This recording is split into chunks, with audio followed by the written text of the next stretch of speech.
Well, tomorrow we'll see the first stirrings of the new parliamentary year in Canberra with the convening of a Senate committee to quiz members of the government's newly formed Commission of Audit. And before the first question has been asked, a Labor member of the committee, New South Wales Senator Sam Dastyari, has questioned the Commission of Audit process.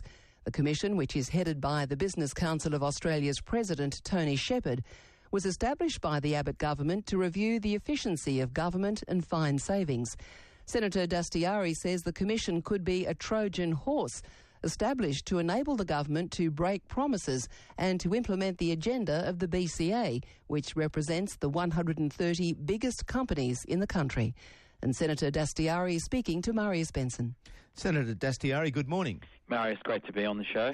You're not waiting to hear from the Commission members themselves. You've decided the whole thing looks like a set-up already just to push the agenda of the big end of town. Look, I think that I and quite a few other people as well out there in the community are really worried about the process that's been set up, about how this whole event and how this whole thing's been organised. And look, I think we're right to raise some questions. I mean, you have a whole of government audit being organised and looked at by one small group of people from the Business Council of Australia.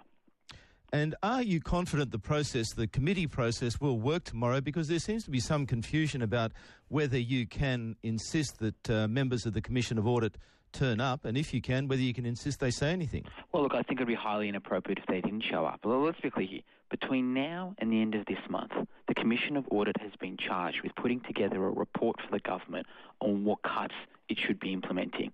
Now, they're working on that as we speak.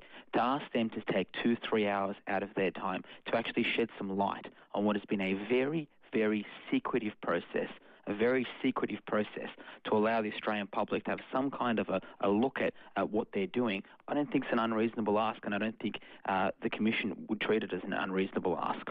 Well, assuming that Tony Shepherd and the other commissioners do turn up, what are you going to ask them?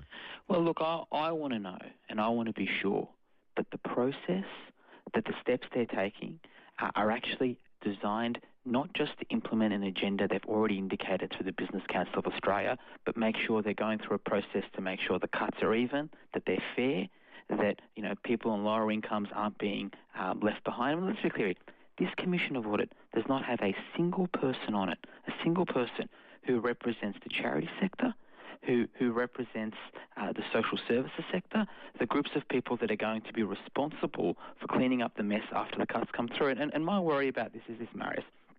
I worry that the Commission of Audit is a Trojan horse to allow the government to break its election promises and to allow the government to implement what is a Business Council of Australia agenda. This entire process is happening in part because the Business Council of Australia called for it. They produced a 190-page report.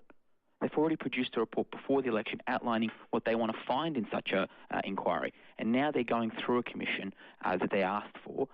We're meant to believe that the chair of it, who's the head of the Business Council of Australia, the head of the Secretariat, who's the Director of Policy, and let's be clear about this, the government has gone and hired BCA, Business Council of Australia officials who have already produced a report to come and produce a different report for the government. And we're led to believe and this isn't going to be the same report they've produced before. And some of the ideas that have been floated, like means testing the family home before we give the elderly the pension, that increasing the GST, slashing workers' rights and conditions, bringing back the worst of work choices, and what I worry about is doing all of this so that you can lower the company tax rate from 30 to 25%, effectively making an argument that we as the citizens and the individuals aren't paying enough tax, but the companies are paying too much tax.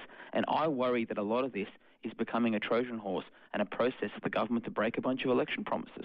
Is it fair to view the Commission of Audit as simply a rubber stamp for the BCA, the Business Council of Australia, because the President is from the BCA, another member is Amanda Vanstone, a former Coalition Minister, but there are 3 very senior former public servants there as well?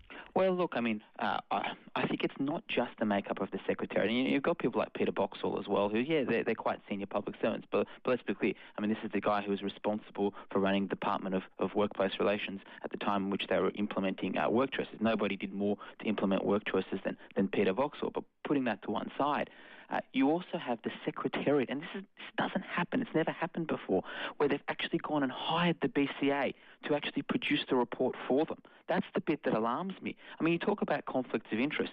When John Howard went through a similar process 17 years ago, Howard went and got a Melbourne University academic in Bob Officer to come as an outside voice and make the case for what government should and shouldn't do. Nobody is against a process that's designed to find waste, to find inefficiency. Nobody's against that process.